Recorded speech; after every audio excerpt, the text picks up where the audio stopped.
Muito boa tarde, meus amigos e minhas amigas que nos acompanham no canal do YouTube do Centro Espírita Caminho do Evangelho. É um prazer, é uma alegria estarmos aqui novamente, falando um pouquinho sobre Jesus, falando um pouquinho sobre esse Evangelho, sobre o Espiritismo. Antes de mais nada, eu gostaria de convidar a todos que não estão inscritos no canal, que se inscrevam. Aqueles que não estão participando de grupo de estudo ou de evangelização, procure através das nossas redes sociais ou até mesmo o WhatsApp da Casa Espírita informações para que possa estar participando. Vamos à nossa prece? Pai amado, querido Mestre Jesus, amigos espirituais, agradecemos por tudo que tem nos dado. Obrigado, Pai, pela oportunidade de aprender cada dia mais. Que o Senhor nos ilumine e ampare. Ilumine todos aqueles irmãos encarnados ou desencarnados que emaneciam de Ti, aqueles que estão nos hospitais, por doença, aqueles que estão com a saúde debilitada, o Senhor os auxilie, aqueles que estão na linha de frente no combate ao Covid-19, que o Senhor nos auxilie e ampare a todos. Seja conosco, Senhor, hoje e sempre, que assim seja. O tema proposto para a tarde de hoje está lá no capítulo 24, Não ponhais a candeia debaixo do alqueire, tratando ali dos itens 1 a 7. Candeia sobre o alqueire. Por que fala Jesus por parábolas? Uma curiosidade sobre esse capítulo é que ele não possui mensagens espirituais, o que é interessante porque ele vai trabalhar só o pensamento, ali o que o Kardec analisou dessas mensagens, dessas passagens bíblicas, das passagens evangélicas que estão ali nesse capítulo. E esse capítulo ele começa da seguinte forma: ninguém acende uma candeia para pô-la debaixo do alqueire, põe-na ao contrário sobre o candeeiro, a fim de que ilumine a todos que estão na casa. Isso está lá em Mateus capítulo 5, versículo 15. Ninguém há que, depois de ter acendido uma candeia, a cubra com um vaso ou a ponha debaixo da cama, põe-na sobre um candeeiro, a fim de que os que entrem vejam a luz. Pois nada há secreto que não haja de ser descoberto, nem nada oculto que não haja de ser conhecido e de aparecer publicamente. Está lá em Lucas, capítulo 8, versículo 16 e 17. Então, antes de mais nada, para a gente contextualizar, porque um pouco desse vocabulário, candeia, candeeiro, alqueire, ele não está no nosso dia a dia mais, A época era muito utilizado, mas hoje até muita gente nem sabe o que é isso, Nunca ouviu falar. Ou então pensa que alqueire é uma medida de terra, uma forma de medida de terras. Então, a candeia, está lá uma imagem da candeia. O Haroldo Dutra Dias, na tradução do Novo Testamento, ele traz a seguinte informação, que é uma lâmpada de barro alimentada por óleo ou azeite de oliva, utilizada nas residências e no templo. Então, ele está lá, a candeia com o azeite, com o pavio e com o fogo, aceso. E o alqueire, também tirado da mesma fonte, é uma medida romana para coisas secas, aproximadamente 35 litros. O vocábulo também designava o vasilhame utilizado para guardar o azeite, cuja capacidade em litros era aproximadamente igual à da unidade de medida, ou seja, 35 litros. Na Palestina, era costume guardar a candeia apagada debaixo dessa vasilha. Então, não ponhais a candeia debaixo do alqueire seria mais ou menos como essa imagem, E o candeeiro, por fim, é o lugar onde se punha a candeia, tá?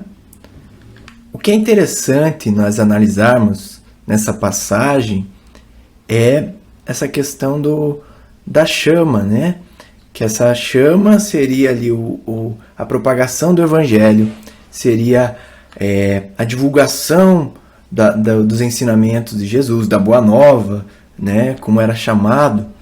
E só que, né, tem um outro aspecto que nós podemos também analisar, que não é só a chama. Ele não trabalha numa candeia, não tem só a chama, ele tem também ali o azeite, que é muito importante. E o que pode ser o azeite?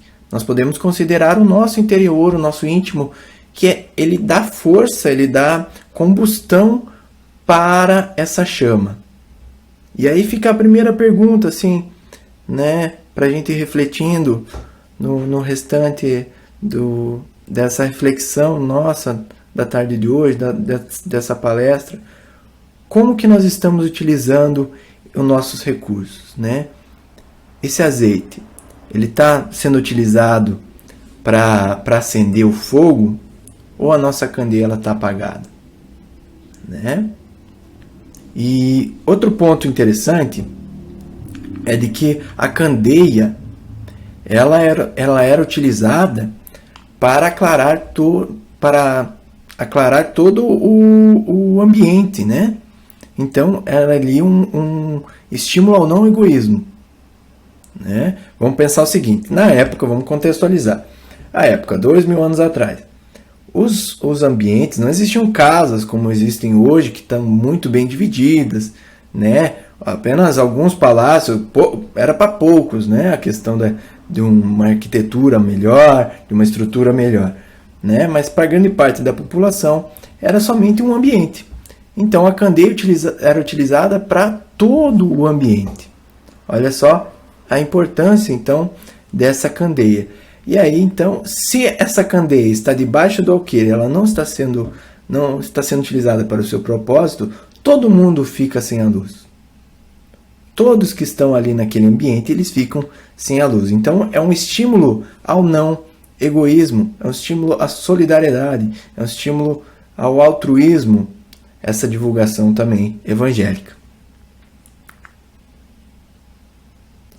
Continuando, outras reflexões que nós podemos fazer acerca dessa primeira passagem ali sobre o candeeiro. Tomar cuidado para não colocar o candeeiro muito alto. Ou seja, vamos pensar o seguinte: se eu colocar muito baixo, se eu escondê-lo, a luz não vai chegar. Se eu colocar muito alto, a luz também não vai chegar para ninguém, né? Ou vai ficar muito fraca porque ela vai estar muito alta. Então é interessante esse meio termo. Ou seja, né, nós vamos ter que trabalhar essa divulgação conforme o nosso público. Nós temos que trabalhar pela nossa própria luz. É uma reflexão importante porque nós não podemos viver à base da luz dos outros.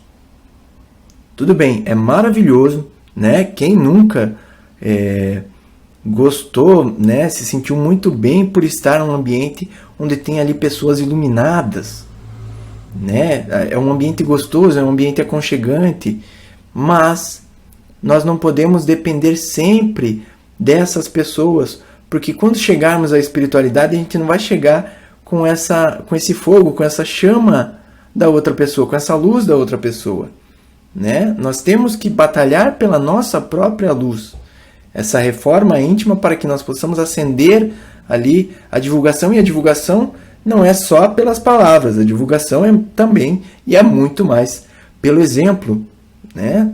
Então nós temos que fazer esse trabalho, testemunhar a nossa fé perante as dificuldades.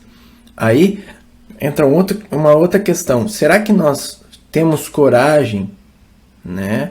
Vamos dar um exemplo como dos cristãos de antigamente, né? Que se declarar cristão em muitos momentos foi motivo ali até mesmo de prisão, de morte e tudo mais, né? Professar a nossa fé era motivo de morte, era motivo de aprisionamento. Então, perante as dificuldades, nós vamos acender a nossa candeia ou nós vamos apagá-la?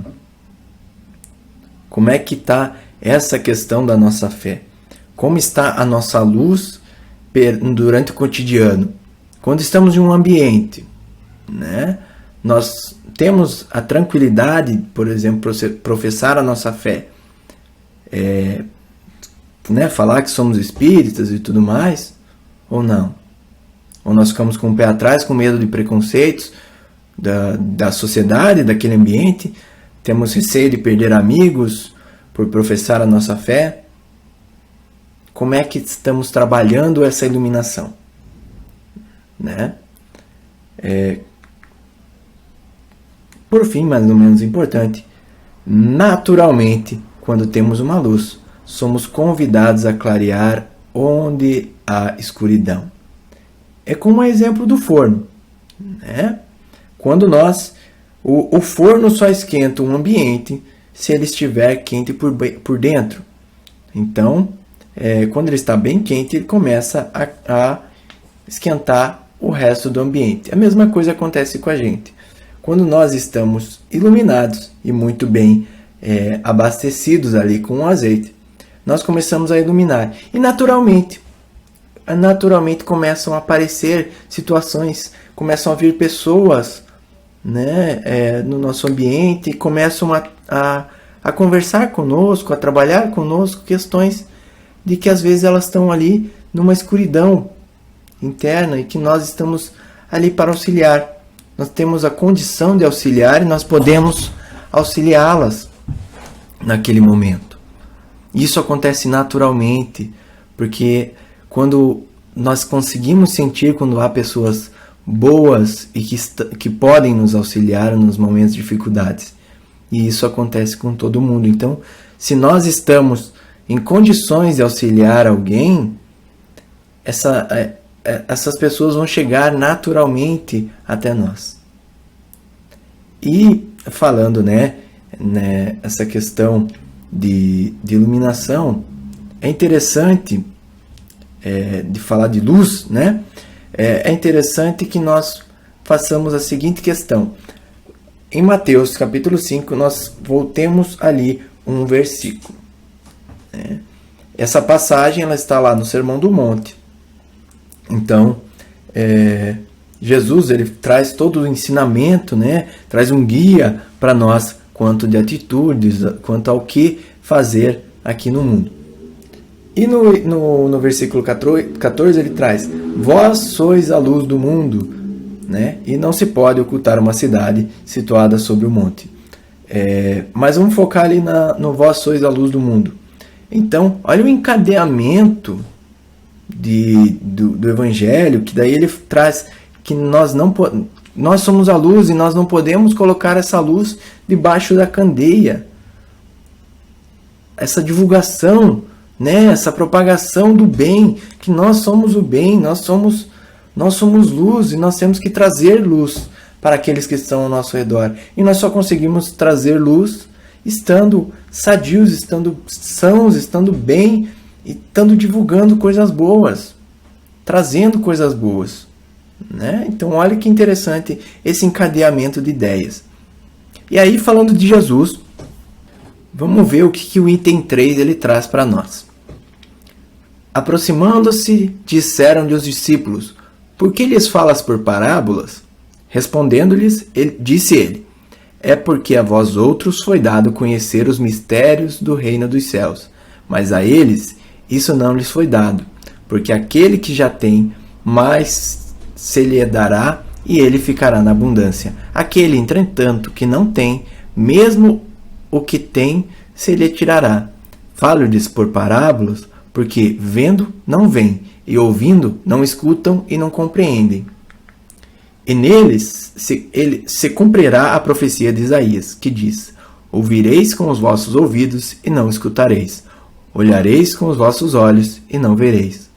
Porque o coração desse povo se tornou pesado, e seus ouvidos se tornaram surdos, e fecharam os olhos para que seus olhos não vejam e seus ouvidos não ouçam, para que seu coração não compreenda e para que, tendo se convertido, eu não os cure. Está lá em Mateus, capítulo 13, versículo 10 a 15. Então, por que Jesus falava por parábolas? né? É importante que no item 4, Kardec já começa questionando, né? Será que Jesus não estava sendo ali hipócrita, falando para não colocar a candeia debaixo do alqueire, e ele falava por parábolas que não se torna muito claro o ensinamento ali? Será que Jesus não está segurando um pouco o ensinamento, não está clareando todo mundo, né? Então, mas Kardec já traz essa resposta de que não. Jesus não está colocando a candeia sobre o alqueire. Ele tem uma questão de que a transmissão do conhecimento ela deve ser feita conforme o público. E aí é muito interessante de que Jesus ele era um pedagogo, né? E a didática da utilização da parábola ela é feita há muito tempo, né? Até mesmo antes de Jesus. E até hoje nós utilizamos essa questão da parábola, né? E outro ponto interessante é de que assim, Jesus ele também explicou as parábolas, né? Tem duas parábolas que ele explicou, que foi a do joio do trigo e do semeador, né? De separar o joio do trigo e do semeador. Então, Jesus não utilizava as parábolas como forma de contenção de conhecimento, mas sim como uma forma de ensinar aquele povo, utilizando questões do cotidiano daquela população, daquele povo, para que eles pudessem começar a compreender ali à luz do Evangelho, os seus ensinamentos, para que posteriormente eles fossem atrás para saber o que aquilo significava, né? E olha só que interessante, lá no Evangelho ele traz a seguinte questão: cada coisa tem de vir na época própria. A semente lançada à terra fora da estação não germina, mas o que a prudência manda calar. Momentaneamente, cedo ou tarde será descoberto, porque, chegados a certo grau de desenvolvimento, os homens procuram por si mesmo a luz viva. Então, olha só que interessante. Ele fala dessa questão de que se muito conhecimento de uma vez só, ele cega, ele confunde e faz até mesmo com que a gente, né, na condição de aprendiz, tenha um desânimo. Então, ele chega a dar um desânimo, né, de que nós começamos assim a não entender. É como se, por exemplo, nós queremos, né, saber sobre um assunto, nós vamos atrás de uma pessoa e essa pessoa começa a falar numa língua, começa a trazer ensinamentos numa língua que a gente não domina, que a gente não entende, né? Então, a gente fica ali perdido. Aquele conhecimento que foi passado, ele não serviu para nada. Ele só cegou, só confundiu mais, na verdade, porque a gente fica, o que será que ele falou? Né? Não consegui entender nada. E, né, se não tiver ali uma disposição muito grande, vai gerar uma desistência, vai gerar um desânimo por parte daquele aprendiz. E por outro lado, né, o Evangelho, o Kardec faz a seguinte reflexão: por outro lado, ocultar conhecimento por egoísmo ou até mesmo por poder, ele é o verdadeiro ato de esconder a candeia. Então há uma diferença entre a didática, entre eu trazer o conhecimento de forma gradual, em doses homeopáticas, e há uma divergência de eu ocultar o conhecimento com função, né, com a disposição de que eu detenho poder sobre aquele que não sabe, né, com medo de que talvez a pessoa possa saber mais que eu, possa me substituir em determinado ponto, em determinado momento, ou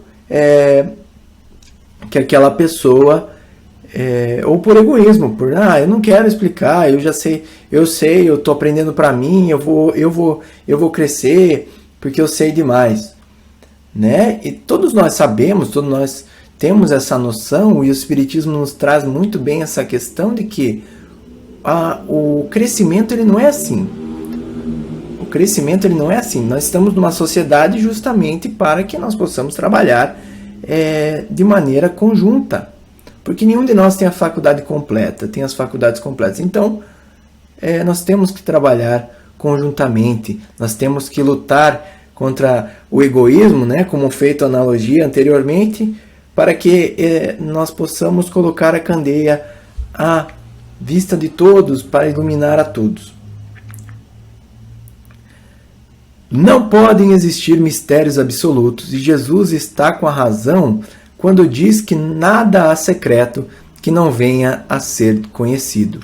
Tudo o que se acha oculto será descoberto um dia, e o que o homem ainda não pode compreender lhe será sucessivamente desvendado em mundos mais adiantados, quando se houver purificado aqui na terra, ele ainda se encontra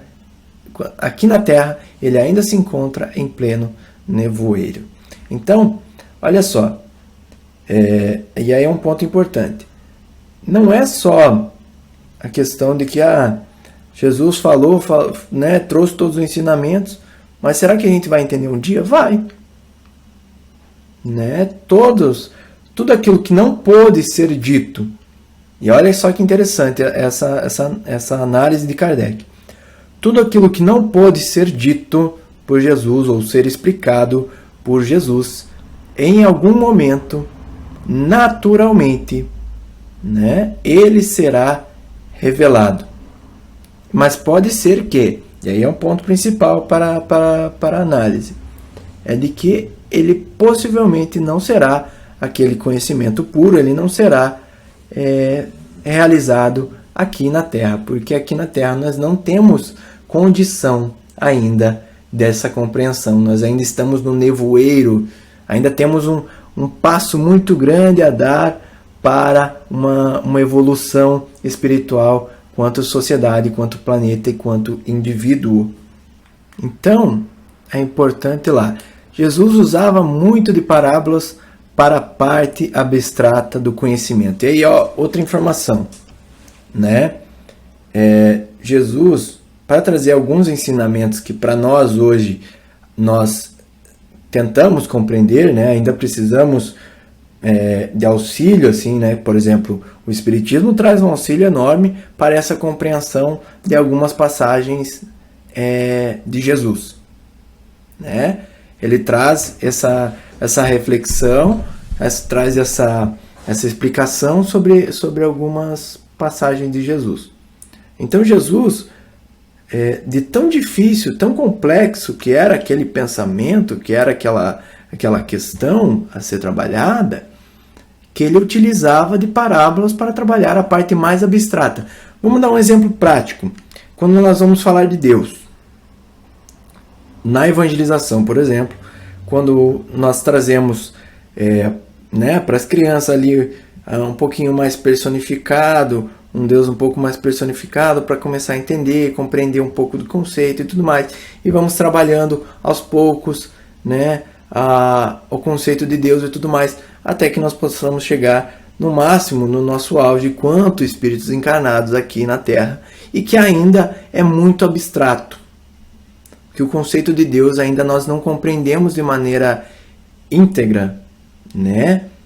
Se nós formos tentar entender, como por exemplo, é muito difícil para nós entendermos que algo não teve início, e muito quanto mais que terá fim. Ou então, o que é a perfeição? O que seria a perfeição? É muito complexo a gente entender. Ou então, onisciência, onipresença, são conceitos que a gente ainda não tem muito bem trabalhados em nós. Nós temos uma noção. Então, fazendo uma analogia, as parábolas elas servem para as partes mais abstratas. Então, olha como ela é ainda utilizada, pode ser utilizada no nosso cotidiano, e que o quão compreensivo é para nós que Jesus falasse por parábolas, para que pelo menos um pouco do seu ensinamento nós começássemos a absorver e procurássemos no futuro, e olha só, 2000 anos depois, né, ter curiosidade de trabalhar sobre ele. Tendo feito, porém, da caridade para com o próximo e da humildade condições básicas da salvação, tudo o que disse a esse respeito é inteiramente claro, explícito e sem ambiguidade alguma. Então, Jesus, né, para confirmar, para mostrar ali, ó, não é hipocrisia quando ele fala por parábolas. Olha as suas atitudes, as atitudes de Jesus, né? Elas demonstravam totalmente de que ele estava sempre disposto a trazer um ensinamento por trás daquilo ali, através das suas ações, demonstrando o amor, demonstrando a caridade, demonstrando todo aquilo que nós podemos ser, sendo nosso modelo e guia, como diz lá na questão 625 do Evangelho do Livro dos Espíritos, né? Sendo Jesus o nosso modelo e guia. E olha outro ponto interessante, com os apóstolos, Jesus, ou com grupos menores que tinham maior adiantamento moral e intelectual, Jesus aprofundava os ensinos. Principalmente com os apóstolos, ele trazia um conhecimento, né? Trazia um ensino mais profundo, pois sabia que seu público era outro, que aquele público ele tinha condição de aprender sobre o que ele lhe trazia, né? Sobre os seus ensinamentos. Então, Jesus claramente falava conforme o seu público, trazendo essa lição para nós até mesmo no dia de hoje. Nós temos que tomar esse cuidado de com quem que nós vamos falar, né? Qual que é a forma que nós vamos falar, trazendo esse ensinamento para nós, de tomar essa precaução com o nosso público para sermos entendíveis. Então, continuando. Entretanto, mesmo com os apóstolos, conservou-se impreciso acerca de muitos pontos, cuja completa inteligência fica reservada a ulteriores tempos. Foram esses pontos que deram ensejo a tão diversas interpretações, até que a ciência, de um lado, e o espiritismo, de outro, revelassem as novas leis da natureza, que lhes tornam perceptível o verdadeiro sentido. Então, ainda há muito que ser desvendado, né? Muito já foi desvendado durante esses 2000 anos, mas ainda há muito a ser desvendado. Então, olha lá, a ciência tem um papel fundamental, né, na revelação de muita coisa. O espiritismo tem um papel fundamental como chave de alguns, né? Como por exemplo aqui, trazendo essa reflexão trazendo essa percepção que Kardec traz aí sobre essa passagem da candeia, né? E do alqueire. Então, e outros tantos mais mecanismos que talvez a gente nem conheça ainda, são fundamentais para futuras revelações, para futuros, trazendo aí futuros ensinamentos para nós. E aí fica uma pergunta muito importante. E qual é o papel do espiritismo nesse processo de aclarar o conhecimento? Então vamos lá, falando de espiritismo, né? Ele traz ali ensinamentos dos espíritos, né? O espiritismo ele tem como objeto essa questão da comunicação, da comunicabilidade dos espíritos entre e a relação da sua natureza. Então o espiritismo ele traz muita revelação, ele traz muito conhecimento que para nós, quanto encarnados, nós não conseguiríamos chegar, né? E aí, além das obras básicas, também se traz muito conhecimento nas obras complementares, a título de exemplo, André Luiz, né? A título de exemplo, Emmanuel. Então, nós temos aí as obras complementares nesse processo no decorrer do tempo, né? Quando nós trabalhamos aí uma linha temporal, ele vai trazer esse conhecimento para nós no longo prazo, né? Só não podemos esquecer da base. Quando nós falamos de espiritismo, não podemos esquecer da base, deixar de lado a base, que são as 5 obras básicas, né? E aí? Como está a minha candeia? Ela está acesa? Ela está apagada? Ela está clareando a todos no ambiente? Ela está escondida? Ela está alta demais? Então que nós possamos aí pensar, para que também, né, pensar e não pegarmos também essa candeia e colocarmos, fazer como uma fogueira na qual nós colocamos ali a nossa lenha, para que ela fique acesa, e a gente esquece que é uma alimentação pouco a pouco, e, né, nós acabamos ali perdendo toda essa motivação, né? Então que nós possamos trabalhar pouco a pouco, esquentando ali, colocando óleo pouco a pouco, para clarear o ambiente, clarear as pessoas ao nosso redor, e principalmente termos luz própria. E que o Evangelho, e que Jesus, e que o Espiritismo possa fazer esse papel, né? Ele tem fundamental papel, né, nessa questão de clarear a nós mesmos, para que nós possamos clarear a todos ao nosso redor. Então, meus queridos, é isso, né? Que nós possamos trabalhar pela nossa luz, e que possamos iluminar os corações de todas as pessoas ao nosso redor. Obviamente, nós temos que trabalhar muito no sentido filosófico do Espiritismo, né? Quanto a essa questão da chama, quanto à questão da divulgação, nós temos que trabalhar essa parte filosófica em nós, para que nós possamos também refletir sempre, né? Que nós possamos sempre refletir sobre os ensinamentos de Jesus. Nós possamos trabalhar essa questão filosófica, para que nós possamos ter uma chama mais acesa, mais consistente essa chama, porque a percepção, a reflexão de maneira correta, ela faz com que a chama, com que a divulgação, ela ocorra da melhor maneira possível. Então é necessário que nós possamos estar pensando sempre, refletindo sempre e estudando sempre, para que nós possamos divulgar através de atos, através de palavras, o Evangelho de nosso querido e amado Mestre Jesus, nosso modelo e guia. Beleza? Então, para encerrar, vamos fazer aí uma prece para acalmar os nossos corações, para esquentar os nossos corações.